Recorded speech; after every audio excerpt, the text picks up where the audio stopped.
Hello and welcome back to my channel, and thanks for rejoining me with my 4 Against Darkness campaign. This is episode 5.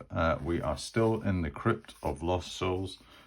Most people would have finished their game and probably started their next by this stage, but this is Brian's channel and I pride myself in being diligent and thorough and going through my adventures at my own pedantic rate. I also have a bit of an overlay of additional mechanics. Well, I call them mechanics. They're really just additions of dressing, atmosphere, and a bit of dungeon banter, dungeon dialogue. And also I'm going to try to introduce some of the, if we come across, say, goblins or hobgoblins or of that ilk, they will have some jaunty quips that they will probably throw at us. So that should be of another level of entertainment.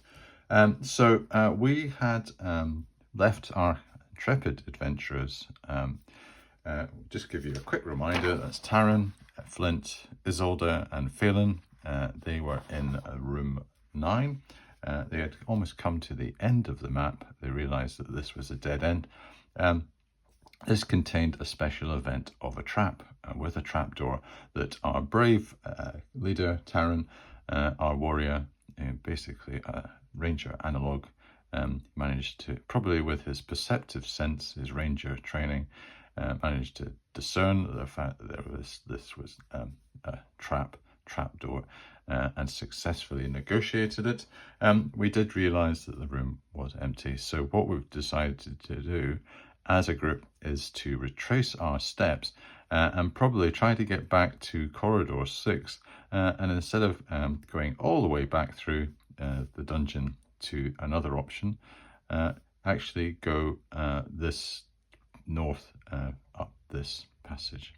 We could potentially go south and maybe avoid some more wandering monster checks, but I think we'll maybe do that as a bit of a last kind of resort type thing.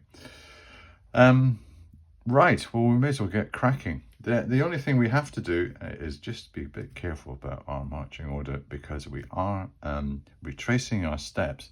So the hazard that we have to negotiate are wandering monsters. And what wandering monsters do, they have a habit of sneaking up behind the party, attacking the rearmost characters, and we don't really want our in fact, I've got them in a slightly wrong order. We don't want our rogue and our elf to be in the front line in that case. I'd rather have our dwarf, and he'll swap with Phelan. Flint will swap with Phelan, and Taryn will swap with Isolde. And we'll take that as our marching order as we retrace our steps. So, let the adventure commence for episode 5. We'll go back through this door, and a quick reminder on the door, looking at my chart. This is a reinforced door with a lock, but the lock had been forced. We go into corridor 8, which was scattered with small offerings, little piles of coins, dried flowers, that type of thing. Bit of a creepy kind of atmosphere.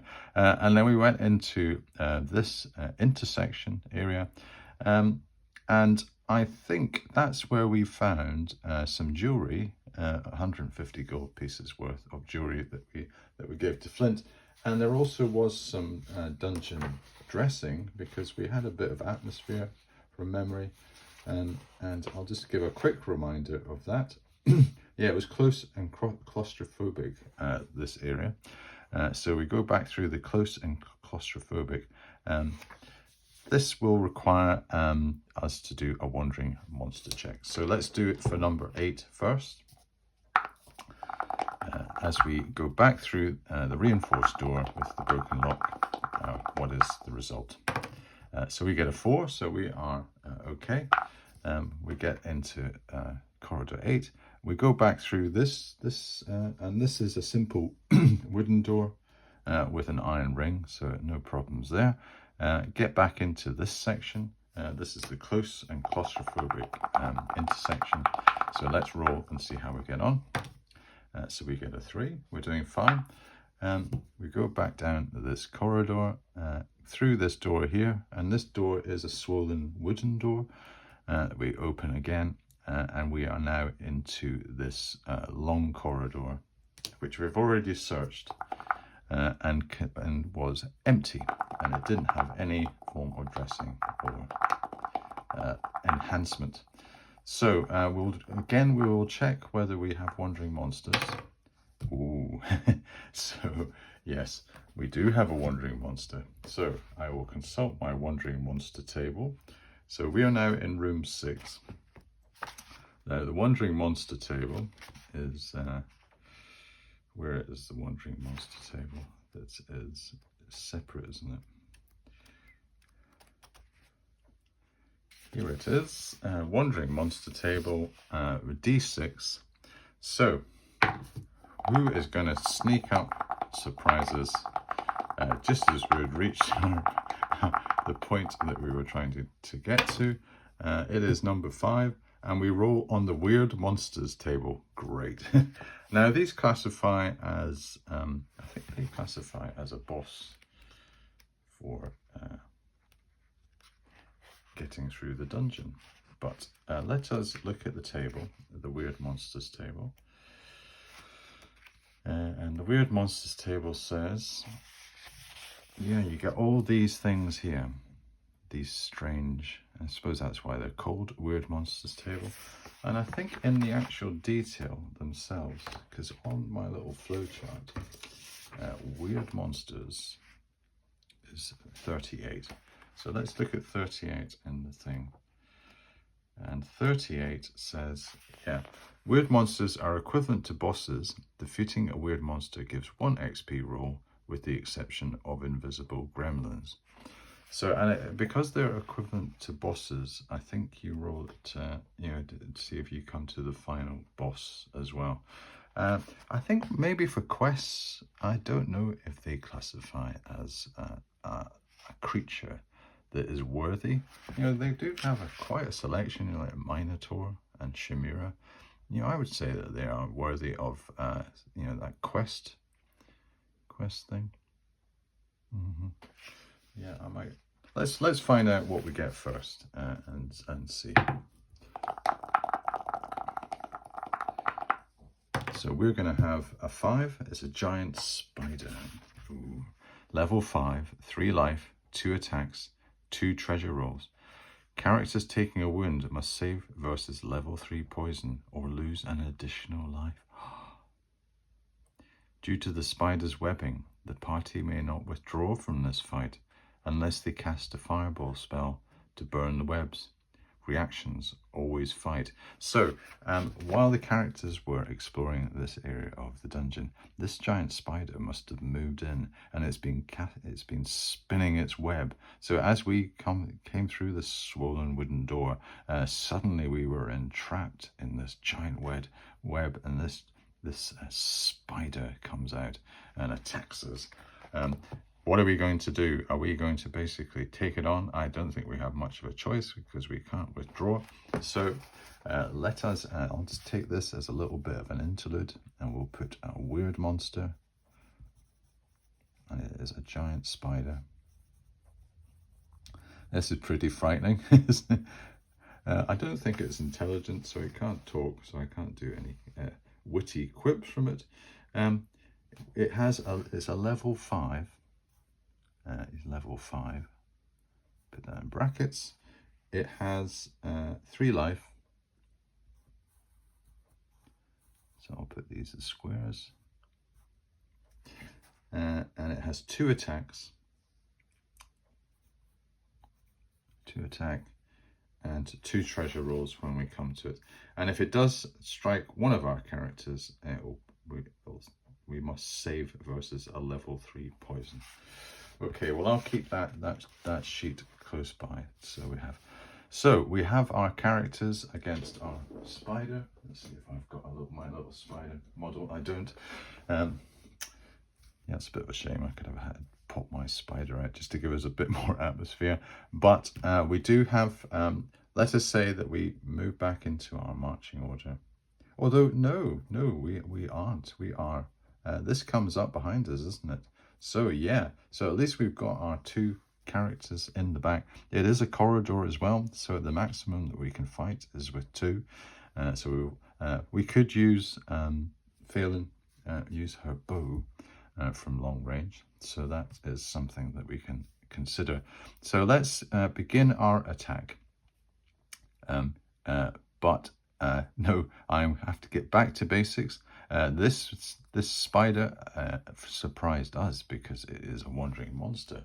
So it is going to attack with 2 attacks. So I will say it will attack against each of our rear characters. So the first one it's going to attack is, let's make it attack Taran.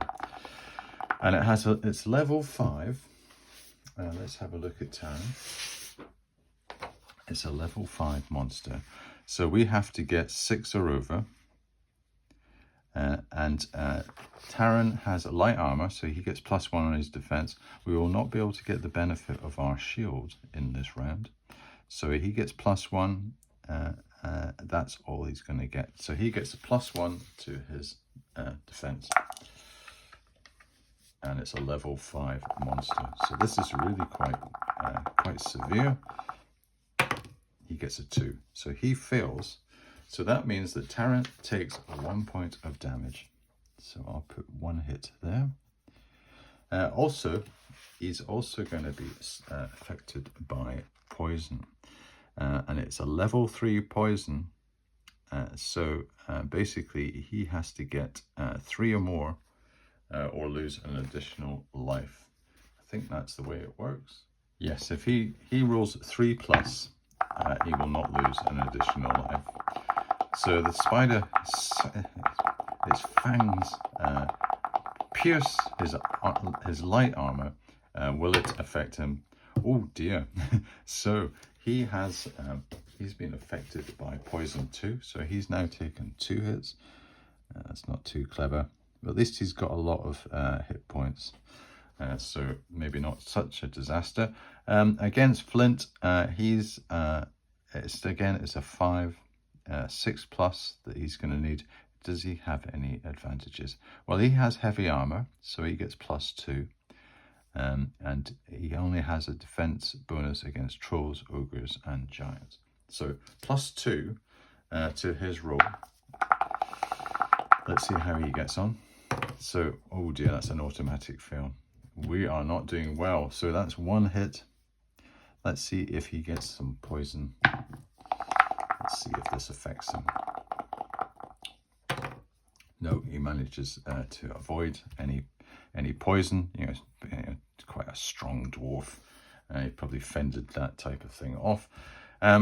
Let's move on to the actual combat, and we can actually attack back.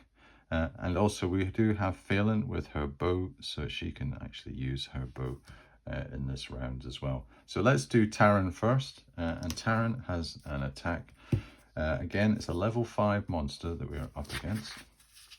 Let's just have a quick look. Level 5 monster. He has +1 on his attack. He doesn't have any other advantages. So let us add 1 to his attack. 3 + 1 is 4, so that's not enough. So he misses. Flint has, now what does he have? He has attack roll +1 if not ranged. Well, that's the case. And +1 attack for his 2-handed warhammer. So he's going to get +2 with his attack. Yes, 5 + 2 is 7. So 7 is enough to take off 1 body point. So that's what we will do. And he has 3 body points, this spider.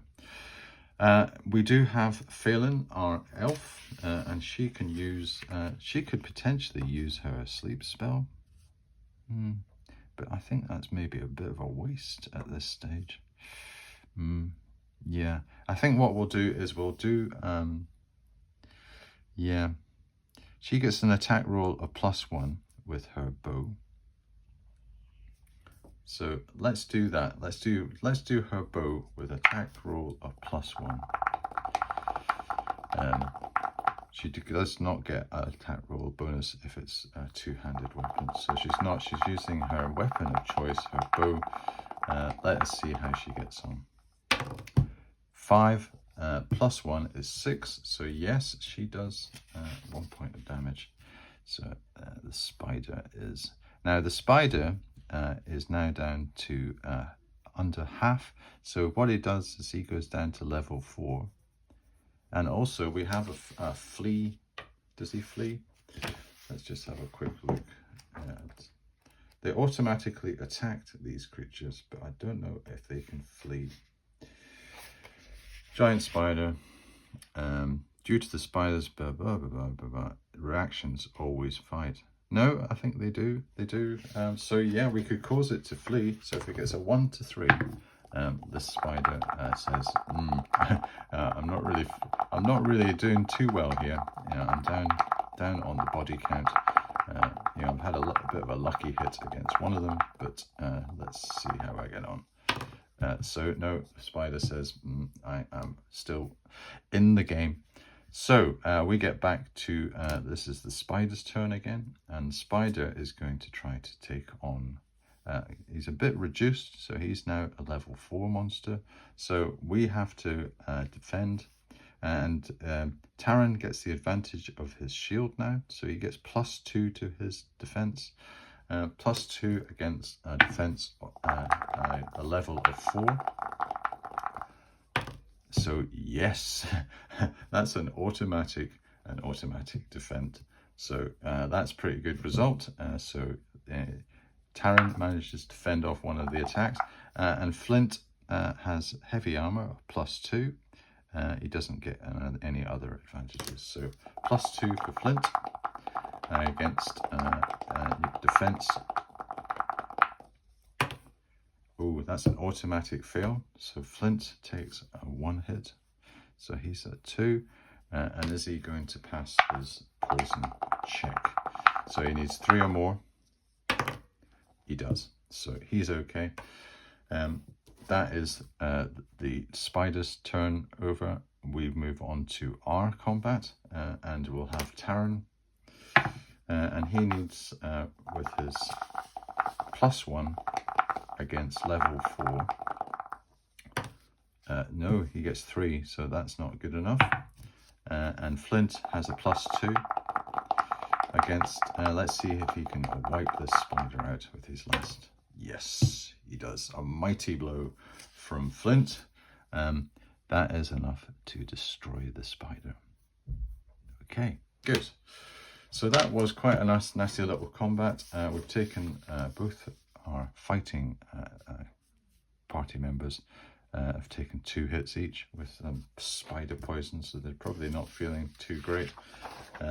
But we do get the tantalizing prospect that the spider has something in its hoard. Maybe it's inside its body, it's swallowed something. We get to roll twice on the treasure table, which I think was the result. So let's roll 2d6 and find out what we're going to get. So we get a 5 and a 1, and a 1 is die 6 gold pieces. So we get 4 gold pieces, 4 GPs, and 5 is 1 item of jewelry worth 3d6 times 10. Okay, so a bit like what, this is where we found this jewelry the last time. So that's 120. So that's great. So jewelry, 120 gold pieces. So we'll give that one to, we've already given some to Flint. One of the advantages of giving jewelry to a dwarf is that they can sell it at a higher rate. So we'll get a +20% when we sell that. But I think for carrying purposes, I don't really want, maybe, you know, what would happen if Flint was turned to stone? You know, we would lose all that if he had this item too. So I think we'll give this to Taran, and he can look after that. So he pockets that. He's done quite a bit of heavy fighting in this episode. Okay, that is done. Yeah, we've reached our objective of getting to this passage. Let us proceed forward and we will adopt our marching order, revert. That was, at least we had our stronger characters at the back when that giant spider popped out. This also classifies as a boss monster. So this is going to go into the to the final calculation now that we have destroyed it. So we can keep a note of that. So I'll put boss as just for a little square, just so I can keep it as an aide-memoire. We move up to this.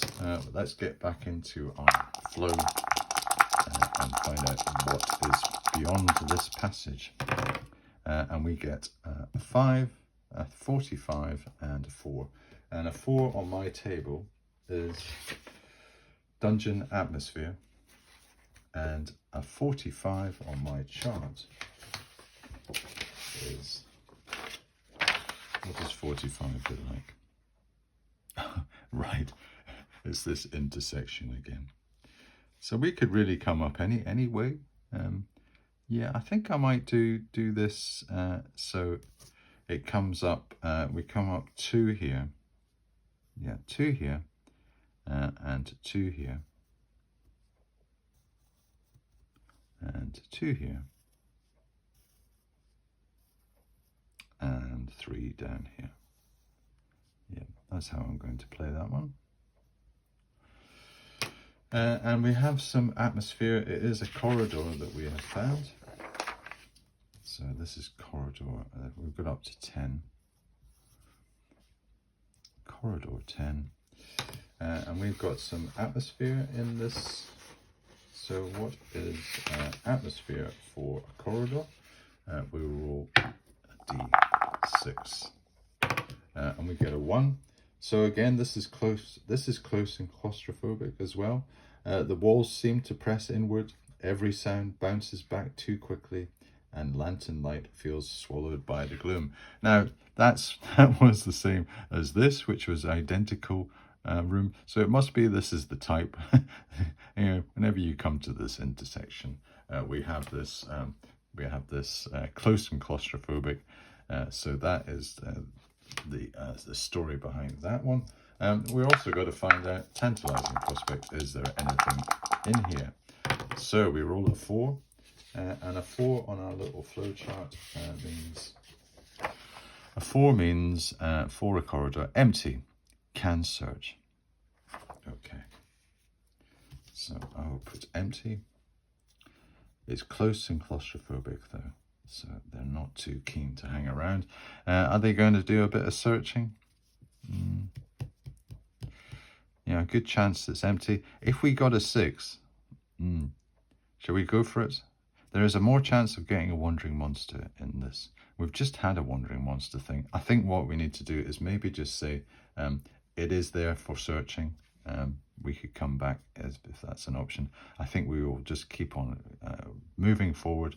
Let us move this way into, I'll put little dash marks there, just so that we can differentiate. Let us move up this way and see what happens.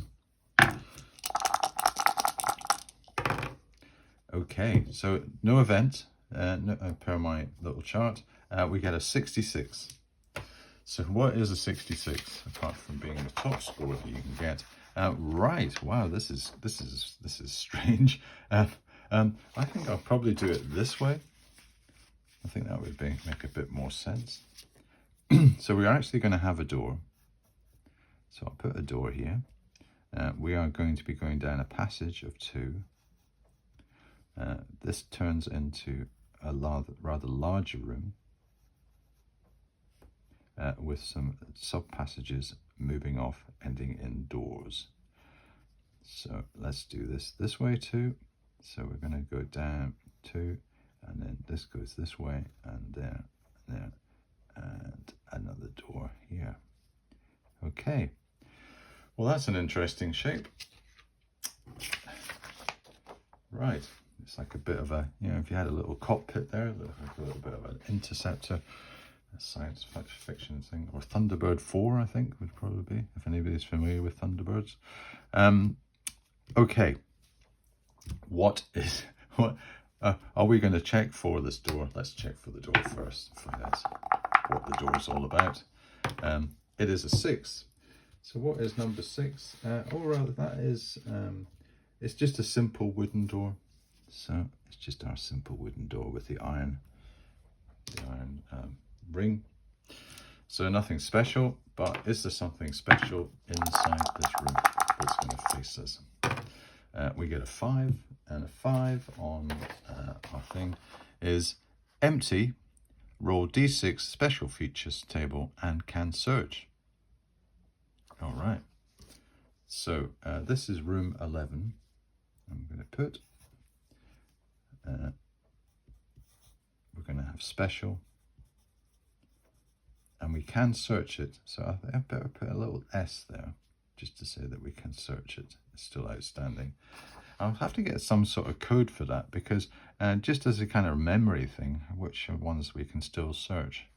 But, you know, it's quite easy to note on the map whether we have searched it or not, but whether it's still available for searching. And apart from the fact that I've got, now maybe I have to just go into the individual key here. Maybe I do need a little kind of marker just to say, right, it's still available for searching. So special features table. So the special features table is page 32. So what special features we could do with a fountain of healing? I think that would be quite nice because we're taking a wee bit of damage. You know, that fountain. A wounded character recover 1 life the first time. All wounded characters. So let's find out what we're going to get. What are our characters going to find as a special feature? A 6. Puzzle room. The room contains a puzzle box. Its level is D6. You may leave it alone or try to solve it. For every failed attempt, the character trying to solve it loses 1 life. Wizards and rogues add their level to their puzzle. If the puzzle is solved, the box open makes a treasure roll. Well, I presume we'll have to do the actual level. So we have a puzzle box. And if it is low, I think we just go ahead and try it. Or there could be a risk. Maybe one of the ways you could inflect this is actually you have to make a decision before you know the level of the puzzle. You know, that would really be quite interesting to do it. Yeah.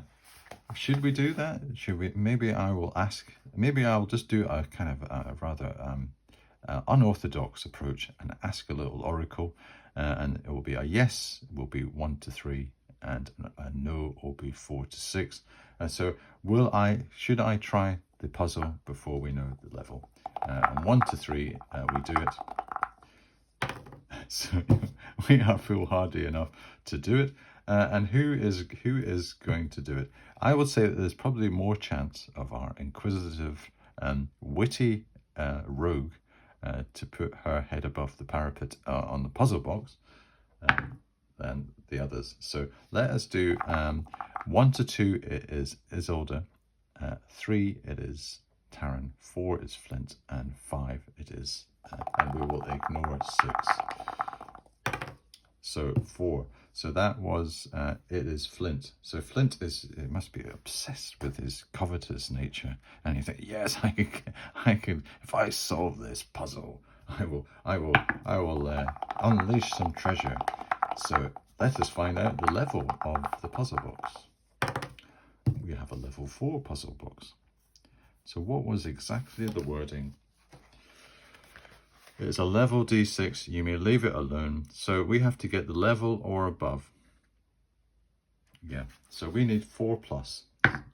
So Flint needs 4+, or else he will get a bit of an electric shock or something akin to that. Let us find out how he fares. That is not good. So poor old Flint, he gets a bit of a zap. And you go, whoa, you know, that hurt. I thought I had it cracked. And this puzzle box comes along and gives me a zap. So I'll have to get my eraser out. Get get that down. So he's taken 3 points of damage. He's only got 3 left. And what I should have done is, before I started the adventure, is maybe get some bandages. Because I was, when I was looking at the equipment, I thought, well, I haven't really spent anything. I could have got maybe a few bandages for them, but yeah, lessons learned. Okay, so we've had the puzzle box, we've had our fun. I don't know if we want to do we really want to try it again? It's only a level 4 puzzle box, so we just need a 4+, so it's a 50-50. Has anybody else got a lot of life they could maybe risk? Are we really wanting to lose any more life? Because Taran's down to 5, Flint's down to 3. Well, Isolde hasn't really done anything yet. And our elf, Phelan's got quite a lot of life. So maybe Phelan and Isolde is really kind of probably biting at the bit to try this, because it's just in her nature to this is right up her street.